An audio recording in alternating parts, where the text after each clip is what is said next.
Hey guys, तो मैंने अभी थोड़ी देर पहले Amazon प्राइम की वेब सीरीज ग्राम चिकित्सालय देख के खत्म करी और सर बताऊं यार, ये सीरीज मुझे बहुत ज़्यादा अच्छी तो नहीं लगी, लेकिन बहुत ज़्यादा खराब भी नहीं लगी।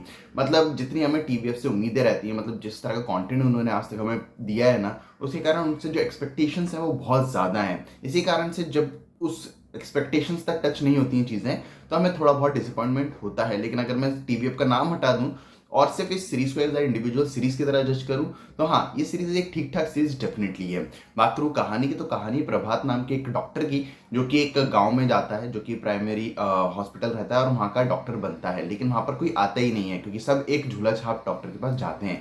तो ये झूला छाप डॉक्टर कौन है, क्या करता है, क्या वो अच्छी चीज़ें करता है, बुरी चीज़ें करता है, किस तरह से वो मेडिकेशन देता है पेशेंट्स को, क्या लोग प्रभात के पास आते हैं या नहीं आते हैं, और किस तरह के चैलेंजेस का सामना प्रभात को करना पड़ता है, ये सब जानने के लिए तो आपको ये सीरीज देखनी पड़ेगी। अगर मैं इसकी स्क्रीन प्ले की बात करूँ, तो पर्सनली मुझे इस सीरीज का स्क्रीन प्ले बस ठीक ठाक से ही लगा है। क्योंकि जिस तरह से ये सीरीज स्टार्ट होती है, अपनी पूरी सिचुएशन को स्टैब्लिश करती है, कैरेक्टर के साथ इंट्रोड्यूस कराया जाता है, बताया जाता है कैरेक्टर्स किस तरह की सिचुएशन में क्या कुछ कर रहे हैं, किस तरह का ये गाँव, किस तरह का यहाँ का माहौल है, वो सारी चीज़ें बस ठीक ठाक है। किसी पॉइंट पर ऐसा फील तो नहीं होता है कि मैं पूरी तरह से सीरीज में इन्वेस्ट हो चुका हूँ, जो कुछ भी चल रहा है उसे पूरी तरह से इंजॉय कर रहा हूँ, ऐसा तो किसी भी पॉइंट पर फील नहीं हुआ है।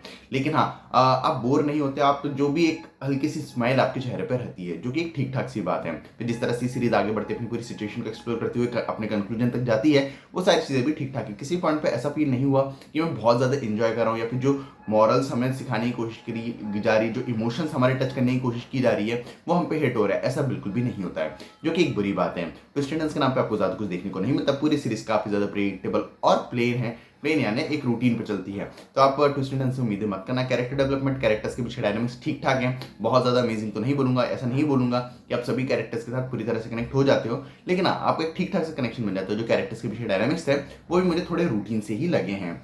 और भी चीज़ें जिन पे बात की जा सकती है, लेकिन अगर मैं उन चीज़ों पे बात करनी है तो स्पॉइलर दे बैठूंगा, इसलिए मैं उन चीज़ों पे बात नहीं कर रहा हूँ।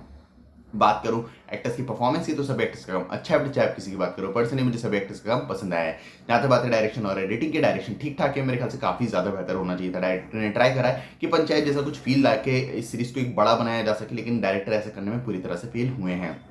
जो एडिटिंग है वो भी मुझे बस ठीक ठाक लगी है। बात करूँ प्रोडक्शन क्वालिटी की, तो वो भी ठीक ठाक है। तो ओवरऑल मुझे ये सीरीज बस एक ठीक ठाक सी सीरीज लगी, एक टाइम पास सीरीज है, जिसे आप देखोगे तो आप बोर तो डेफिनेटली नहीं होंगे। लेकिन अगर आप टीवीएफ का नाम ऐड कर देते हो, तो डेफिनेटली एक डिसअपॉइंटमेंट अटैच हो जाएगा। लेकिन अगर आप टीवीएफ का नाम हटा दोगे, तो आपको एक ठीक ठाक से टाइम पास हो जाएगा। तो आपको ये सीरीज देखनी या नहीं, ये आपके ऊपर है। और अगर आप लोगों ने सीरीज देखी हो, तो मुझे कमेंट्स में जरूर बताना कि आपको ये सीरीज कैसी लगी। बाकी मिलते हैं अगले वीडियो में, तब तक के लिए जय हिंद, जय भारत,